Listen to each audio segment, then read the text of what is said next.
we're now going to take a look at the scheduling capabilities of a Niagara 4 station.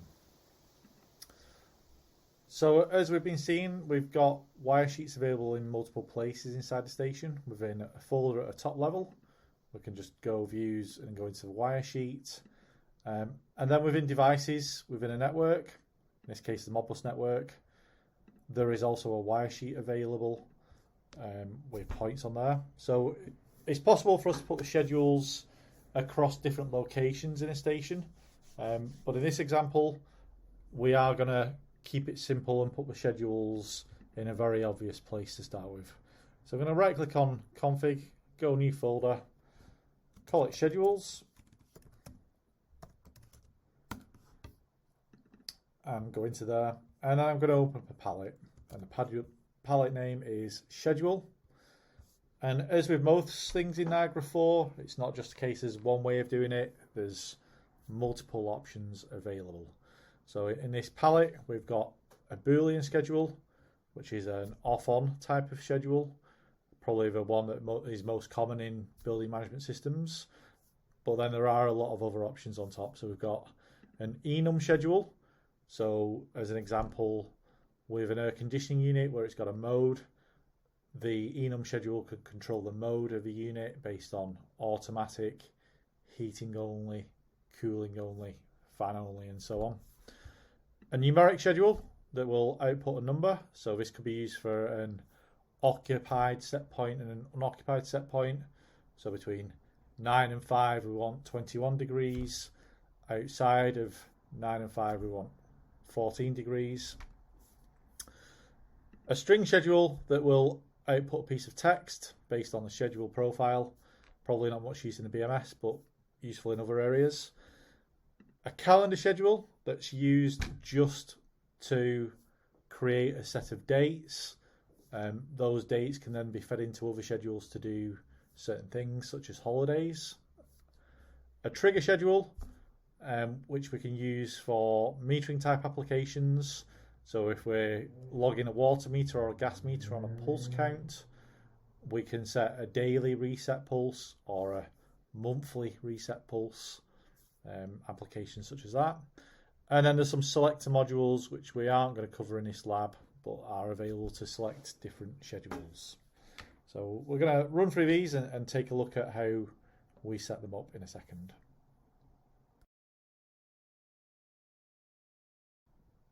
So I'm going to start with a calendar schedule, and it's a simple process of click and drag onto the wire sheet. Give the component a name, in this case I'm going to call it holidays. And then we can stretch that component out. Now if we double click on any of these scheduling components, it will take us into a scheduler view. So this one is a calendar schedule. It's just a set of dates. The dates are not off or on in any way. They are just some dates that I'm going to use later on. But the component has everything else that we would expect to see in terms of a property sheet and a wire sheet. There's not really a lot of configuration we are interested in there. So the majority of everything we're going to do is going to be in the scheduler view. But there is an AX scheduler and a HTML5 scheduler. We provide the same functionality. One looks very pretty. The other is just fast and functional. I'm going to use the AX one for the purposes of these videos. So I'm going to go add down at the bottom, and we can create a new event. So the event could be a single day, as in a date range, a week and a day, or a custom event. So I'm going to go with the first one of Rob's birthday. Okay, so it's going to be any weekday that's the 2nd of October. If I wanted it every single year, I would select the any year option. So that's created now. I can see there's a green square on the 2nd of October to indicate that's a active event. But again, this is not off or on right now. It's just a date that's going to do something later on. So I'm going to add some more. I'm going to add Christmas in as an event, and I'm going to do a date range. So I could manually pick the items, or I could use a calendar picker at the end. So I'm going to go across to December. I'm going to pick the 24th. And then on the second one, the end date, I'm going to go and pick the 27th and go OK. So again, that will appear. We can see those dates are in the list by the fact that they turn green on the December block. And that specifically is 2024. You may want to change that every year. I'm going to go and add a different one. So a week and a day. So you could pick any weekday, a specific week in the month, or calendar week, any month. This one's a bit very specific. I'm going to go with a custom event. And I'm going to do custom at the bottom. So it's got to be the 1st of October when it's a Tuesday any year. And I'm going to go OK. So again, right now, these are just events that are dates. Those dates don't do anything right now. They're not an on or an off type of day. But what we're going to do next, we're going to take these calendar events and we're going to link them into a schedule that we're going to create and make them do something. So next I'm going to take a Boolean Schedule component and I'm going to drag this into my wire sheet. I'm going to give it a relevant name, in this case occupancy. And again, position it on the wire sheet and just stretch it out so we can see all the information that's available because it's a bit squished up. Double click on a component and it takes us into the schedule view. So again, there's a couple of views available. There's an AX scheduler, a HTML5 scheduler, and a current day summary. Property sheet and wire sheet as usual, but I'm going to go with the AX scheduler. We can see a weekly profile, Sunday to Saturday, across the 24 hours of those days. And it's a simple case of click and drag in the day. Now, I can do that on every single day, or I can right click on a configured day and I do apply Monday to Friday, in which case it will just apply to those dates. So if I was to change this now up here and do apply Monday to Friday, it'll just copy straight across. Or I can do copy day and paste day, and then change the profile there. And you can have really as many start-stop periods within a day as you like. You could have it on for a minute and off for a minute, and then on for a minute and off for a minute if you really wanted to. But there's not really a limitation to the number of start and stop events you can have within a 24-hour period. The difficulty you'll have is that you've got so many, it becomes very hard to configure it in the window. So I'm just going to press save there for a second. So the green area is active. The white area is the inactive part of the schedule. And right now we've got true and false. And again, it's this concept that the facets are really important because true and false don't necessarily mean a lot, and they may not mean what you think they mean. So setting the facets up is really important because it makes it really clear. So my true event is going to be on, and my false event is going to be off. Okay. And when I've made that change now, the schedule view reflects the change that has been made. What we're going to do now is we're going to look at the special events tab and look at how to create some special events or holidays where the time schedule will do something different than a standard profile. The special events tab in this Boolean schedule looks very similar to the calendar schedule that we set up previously. So if I went and pressed add, I can create a specific event. And in the drop-down picker, I've got the same options of a date range, a week and a day, a custom. But I've got this other option at the bottom called reference. And the idea here is that rather than having to create all the holidays several times, so if I had 5 schedules in this station and I want to add all the public holidays in, that could be potentially 5 sets of work to repeat in each of those schedules. But if I created a calendar schedule and add all the public holidays into the calendar schedule, then what I could do is use this reference option to go and link into those holiday dates.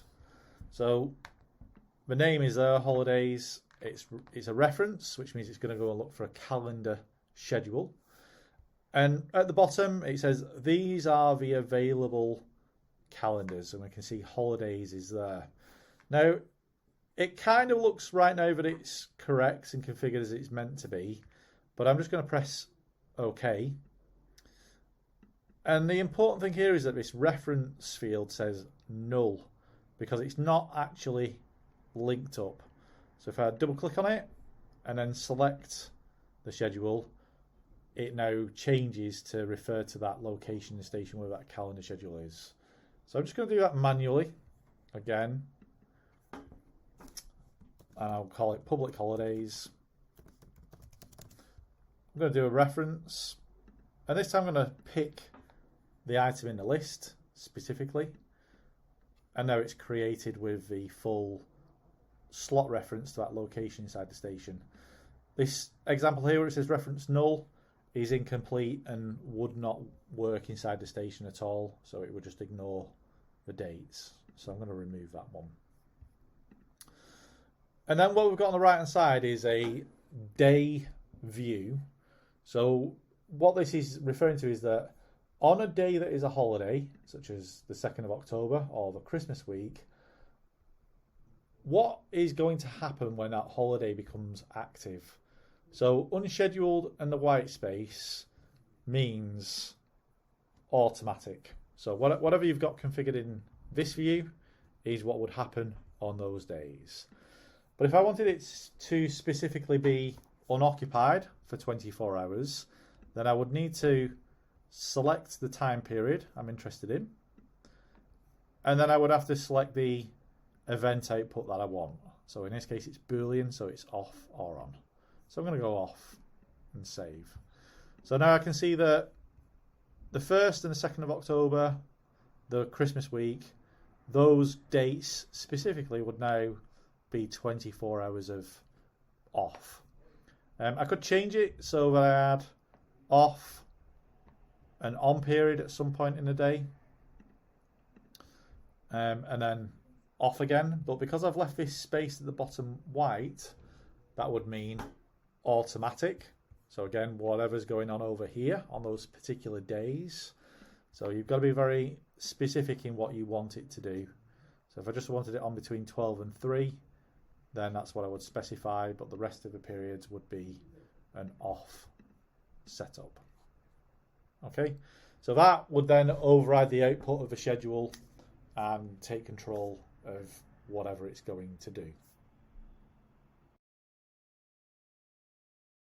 Turn to the wiresheet of my schedules folder, and I can see that the output of this component is now on, based on it being Thursday, and it's between 9 AM and 6 PM.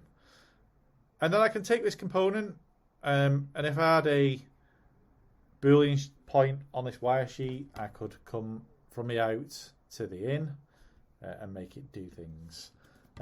Or if I want to take it somewhere else in the station, I can right click and do a link mark to feed the data across.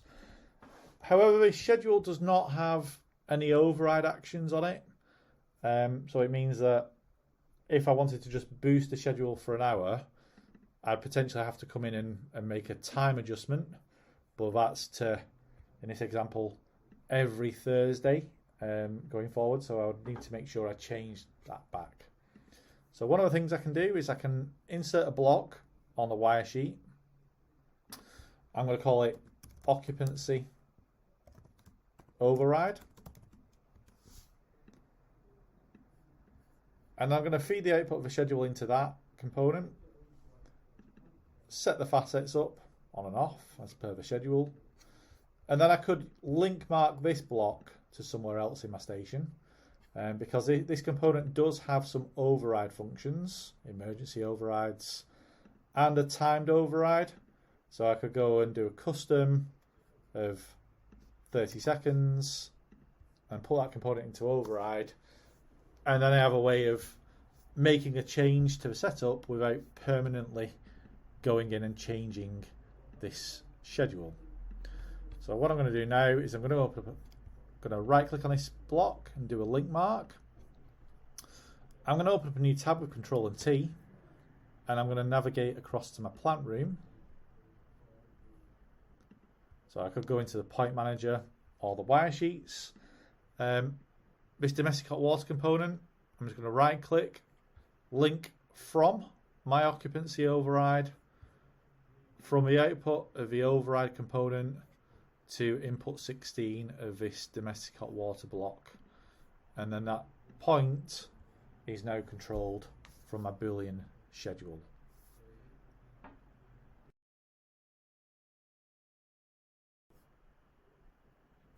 So I'm now going to demonstrate the same thing with a numeric schedule.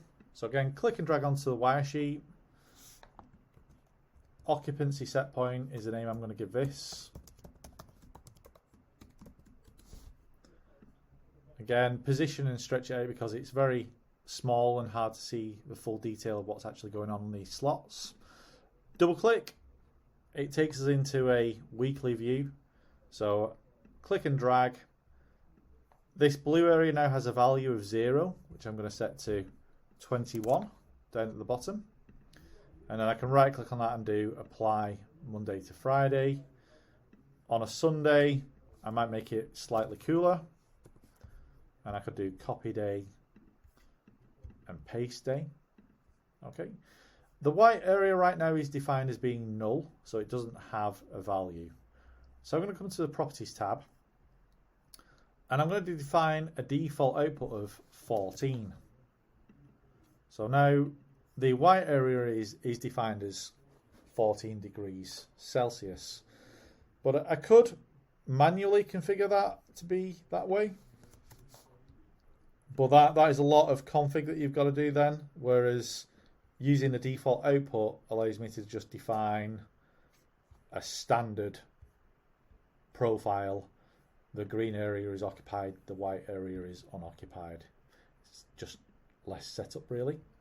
But it's got 20, 21, 14. Again, there is a facet, so defining the units of measurement is important. So in this case, temperature and degrees Celsius. Precision, the number of decimal places. 1 is probably enough in this example. And I can define a minimum value and a maximum value, which will prevent operators from inputting values that might cause a problem. So I'm going to save. I'm now going to come to special events again. Add a special event. Holidays. Select the reference option. And then pick the holiday calendar schedule that's in the list. And then over here on the right hand side, I'm going to define a temperature, in this case 18, for a 24-hour period. Okay, now I can still add additional days into here. So I could add today as voting day, as the 4th of July 2024. Go OK. And then on that particular date, what I could do is between 9 and 5 or 6, specify a new value, so 20 degrees. Okay, then I'm going to go return back to the wire sheet. So because today is a special event, voting day, the output is now 20 degrees Celsius. Right click, new numeric writable. Occupancy set point override, and then again just stretch that block out so we can see what's going on. And I'm going to feed the output of a schedule into this numeric writable block, just so as I have a mechanism to override what's happening. So I'm going to go override to 22 for 1 minute, and then at least there's an override function that could be used as like a temperature boost. And it could be put on a graphic as a single button to just boost the heating set point by 1 degree, or in summer 1 degree cooler. And again, we can use this link mark function to take that piece of information and pass it elsewhere inside the station.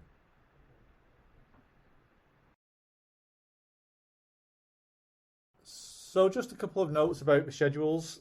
These are not a licensed component in any way. You could have one schedule inside a station, inside a JACE, or you could have 100 schedules. They are not licensed in any way. It's highly configurable how you want that to work. What we will do later on in the videos is look at the situation where we might have a number of JACEs on a site, and then we've got a web supervisor. So then there would be a consideration of, do you create your schedules in the controllers, or do you can create the schedule at the supervisor level and then export the schedules to the controllers. It can work in either way that you like, but it's important to give a bit of consideration before you start because it makes life easier. One item I'm just going to demonstrate is that I did this in a very particular way, that I took the output of the schedule and fed it into a block.